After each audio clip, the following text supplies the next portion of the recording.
Bonjour à tous. En ce moment, on vit une période assez folle ici, avec une vraie tempête politique. Ça dit beaucoup sur comment se porte la démocratie française.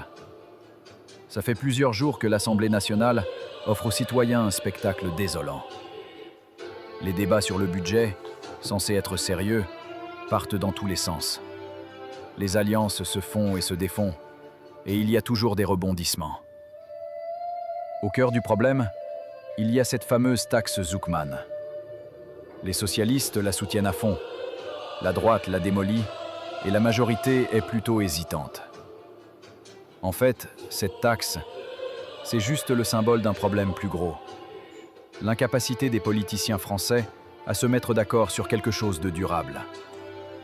Le résultat, la France risque vraiment de se retrouver sans budget voté pour 2026. Et ce n'est pas juste une histoire de chiffres. Un pays sans budget, c'est un pays qui n'inspire plus confiance. Les investisseurs s'inquiètent, les fonctionnaires sont perdus, les entreprises ne savent plus quoi faire, et les citoyens sont complètement paniqués. L'inquiétude et la colère montent, et c'est bien normal. Les Français veulent des solutions concrètes. Ils veulent être protégés socialement. Ils veulent avoir plus de pouvoir d'achat. Et ils veulent que l'économie reparte. Tout ça, ça dépend de décisions claires et d'un État qui est capable de réagir. Alors, comment on sort de ce bazar? À mon avis, il faut être pragmatique. Il faut chercher un compromis au Parlement, sans se laisser bloquer par les idées de chacun.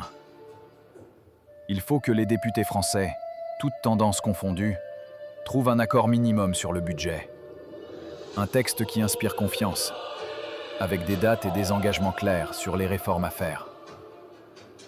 Cet accord, il devrait prévoir des mesures temporaires pour être sûr que les dépenses les plus importantes sont assurées. Et pour les débats plus compliqués, on pourrait créer une commission avec des gens de tous les partis. Ils seraient chargés de proposer des réformes de fond dans un délai précis. Une autre idée, ça serait de voter des lois plus générales, sur lesquelles tout le monde pourrait être d'accord. Des textes plus courts, votés rapidement, qui permettraient de rassurer les marchés et de calmer le jeu politique. Enfin, il faudrait être plus transparent et plus proche des gens. Organiser des consultations publiques, écouter les experts.